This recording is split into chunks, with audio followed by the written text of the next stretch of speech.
തൃശൂർ കുറ്റിപ്പുറം സംസ്ഥാന പാതയിലെ പെരുമ്പിലാവ് മുതൽ കടവല്ലൂർ വരെയുള്ള ഭാഗങ്ങളിൽ റോഡിലേക്ക് ചാഞ്ഞു നിൽക്കുന്ന വലിയ മരങ്ങൾ മുറിച്ചു മാറ്റണമെന്ന ആവശ്യം ശക്തമാകുന്നു. കല്ലുംപുറം ജംഗ്ഷനിലാണ് ഏതു നിമിഷവും നിലംപൊത്താമെന്ന നിലയിൽ ഹൈവേയിലേക്ക് ചാഞ്ഞ് മരങ്ങൾ നിൽക്കുന്നത്.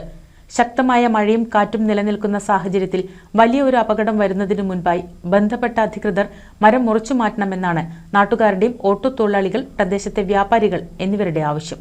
വർഷങ്ങളായി പഞ്ചായത്ത് അധികൃതരെ വിഷയം ധരിപ്പിക്കുകയും ചെയ്തിട്ടുണ്ടെന്ന് നാട്ടുകാർ പറഞ്ഞു. യാതൊരു നടപടിയും ഉണ്ടായിട്ടില്ലെന്നാണ് നാട്ടുകാർ പറയുന്നത്. കഴിഞ്ഞ ദിവസമാണ് കല്ലുംപുറം ചാലിശ്ശേരി റോഡിലേക്ക് മരം കടപുഴകി വീണത്. പെരുമ്പിലാവ് മുതൽ കടവല്ലൂർ വരെയുള്ള മേഖലകളിലെ പെരുമ്പിലാവ് അൻസാർ സ്കൂളിന് സമീപം, കൊരട്ടിക്കര മസ്ജിദിന് സമീപം, കടവല്ലൂർ അമ്പലം സ്റ്റോപ്പിന് സമീപം എന്നിവിടങ്ങളിലാണ് വലിയ അപകട ഭീഷണിയായി മരങ്ങളുടെ ചില്ലകളും റോഡിലേക്ക് ചാഞ്ഞു നിൽക്കുന്നത്. ഇവ ഉടൻ വെട്ടിമാറ്റി കാൽനടയാത്രക്കാർ ഉൾപ്പെടെയുള്ള വാഹനയാത്രികരുടെ സുരക്ഷ ഉറപ്പാക്കണമെന്നാണ് നാട്ടുകാരുടെ ആവശ്യം. ഉണങ്ങിയ മരക്കൊമ്പുകൾ റോഡിലേക്ക് പൊട്ടിവീഴുന്നത് സ്ഥിരം സംഭവമാണ്. NCV news Thrithala. 1000 വിവാഹങ്ങൾക്ക് ഒരേയൊരു ബ്യൂട്ടി